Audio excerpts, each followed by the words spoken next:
எல்லாருக்கும் வணக்கம். நான் டாக்டர் சுஜன் சுகுமார். இந்த முதலுதவி சம்பந்தமாக பார்த்து கொண்டு வரோம். உதாரணமாக இந்த வீடியோவில் நீங்கள் உங்களோட ஒரு ஃப்ரெண்டோட போறீங்க, திடீரென்று ஒரு ஆள் வந்து அவருக்கு ஒரு கத்தியால் குத்திட்டாங்க. இப்போ கத்தி வந்து அப்படியே கையில் இருக்குது, கத்தியால் குத்தி அப்படியே அந்த கத்தி உள்ளுக்குள்ளே இருக்கத்தக்கனவாகவே அவர் அந்த கத்தியை விட்டுட்டு ஓடிட்டார். இல்லை ஒரு வயிற்றுல குத்துப்பட்டு கத்தி வந்து வயிறில் அப்படியே இருக்குது. இல்லது ரோட் டிராஃபிக் ஆக்சிடென்ட், நீங்க போற ஒரு இடங்கள்ல வந்து நீங்க ஒரு வீதி விபத்தை பாக்குறீங்க, அந்த இடத்துல ஒரு சின்ன கட்டைகள் ஒரு கம்பி வந்து ஒரு ஆள் அப்படியே ஏறி இருக்குது, ஹாஸ்பிட்டல் பக்கத்துல இருக்குது. இப்ப இந்த தருணத்துல அந்த குத்துப்பட்ட கத்திய நீங்கள் அப்படியே அந்த இடத்துல வச்சு இழுத்து புடுங்கிட்டு இழுத்து எடுத்துட்டு அவரை ஹாஸ்பிட்டல் கூட்டி போவீங்களா, இல்லாட்டால் அந்த கத்தி அப்படியே வச்சுட்டு ஹாஸ்பிட்டல் கூட்டி போவீங்களா? இதான் கேள்வி.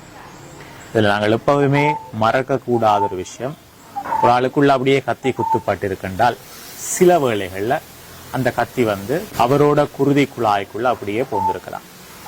இப்ப குருதி குழாய்க்குள்ள கத்தி பூந்து குருதி குழாயை வெட்டினாலும் கூட அந்த கத்தி வந்து அந்த குருதி குழாயை ஓரளவு அடைச்சிட்டு இருக்கிறதால ரத்த பெருக்கு குறைவா இருக்கும். இப்ப நீங்க அந்த கத்தியை அப்படியே பிடுங்கி வெளியில எடுத்து விட்டால் ரத்த பெருக்கு வந்து கூடிடும். ஆகவே இது எப்பவுமே நாங்கள் மறக்கக்கூடாது. அதான் இந்த வீடியோ நோக்கம். நீங்க ஒரு இடத்துல வந்து ஒரு கட்டையோ கத்தியோ அப்படியே குத்துப்பட்டு இருக்கின்றால் அதை அந்த இடத்துல நீங்க வெளியில எடுக்க ட்ரை பண்ணக்கூடாது, அப்படியே ஹாஸ்பிட்டல் கூட்டி போக வேணும்.